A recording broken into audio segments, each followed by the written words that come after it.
tried to leave him many times, but he'd come after her and said he was going to steal his children and take us away to Ireland. At that time, that year in that century, she wouldn't have been able to find us there in Ireland. So she was losing her world.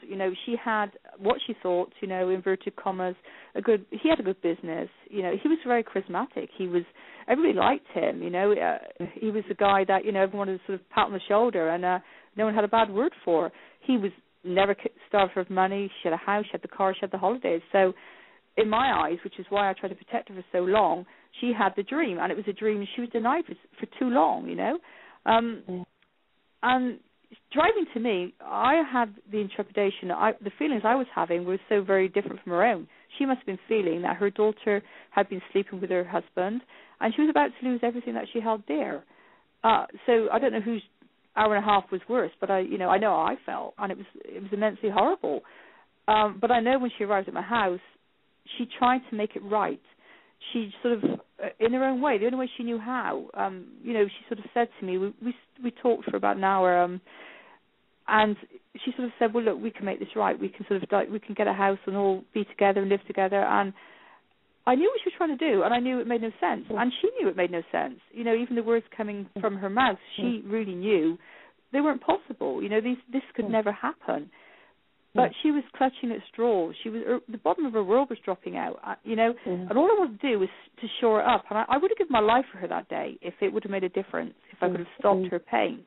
Every time I talk about this, I get a bit tearful, but, it really hurt me that day. I'm tearful now. Oh, my God. There was a point I had to say, no, we can't do this, Mum. We can't do this. We can't do this. I know we can't do this. And, the guy who's sitting there, my stepfather, the man who had everything to say, the man who, was out there, extrovert, extraordinary, had nothing to say. Not a word came from his mouth. Nothing. He was sitting there with her in your presence. And you told her, no, we are not having an affair. You told her that. I actually told her. Yes, I said to her, not an affair. You told her that he's been sexually abusing me since I was 7. Did you tell her that too? I didn't. No, I didn't know at that point, because that was after that point that I had the letters which caused that trigger point for me to remember. At that point in time, sitting in that day, I had no recall, so that was something different. But she couldn't really ever put it down. There was a point in my life where I never spoke to my mum for a month, and it was the hardest point in my life, because shortly after that period of time, she rang me every day, and she wanted to actually graphically know what had happened. What did he do? I.e., where did he touch me? How did that feel? How was I feeling at that point in time? And I tried to answer her questions, but it was repetitive, and it went on for days after days. And I got to the point where I couldn't do it, and I said, look, Mum, I can't do this. This is killing me, and it can't be doing, and it's destroying you. Why do you want to hear this? It must be destroying you. But it's like, for some reason, she was just had a button on replay, as though every time, the more she heard it, then the easier it would get. If that makes any sense, Carol, I don't. Yeah. It does to me. The more she heard it, then the more sense it made, and the less it would hurt. But it was destroying me. And I said to her one day, I can't do this. I really can't do this anymore. If this is all we can talk about, we can't talk. And I put the phone down. And as I said, that month was horrendous for me. And that month hurt me more than anything he ever did to me. Oh, no. Wow. The fact that, I was losing her. And my gosh. I picked the phone up and I rang. And I said, if this is what you have to do to get you through your pain and to help you, wherever you want to go, if that's going to get you there, then I'll do it. And we did that. And it went on for a couple of months, but each day got less and less intense, and the questions weren't quite so graphic. And we then moved to a point where we no longer spoke about it. So we got there, but it was a long, hard journey for me. It was a roller coaster of emotion, pain, and, intrepidation, really. I never knew what she was going to ask me on which day or whatever.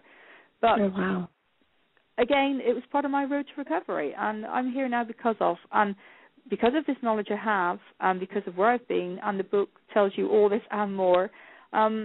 I'm in a good place for helping others out there, because within my book there's every scenario of abuse, blackmail, any sort of bad, negative thoughts that you have going on around you right now in your life. I can help you with that. If I can't help you with that within my book, I can help you with that with my email address, which I will give you freely to put out on air or on your website. Wonderful.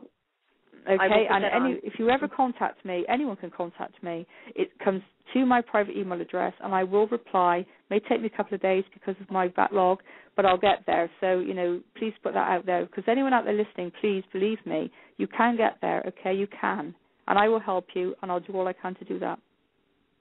You're not speaking as a pipe dream. You're speaking about so much psychological manipulation. I mean, even your stepfather trying to take your mother away from you, your stepfather having you to relive those tormenting times.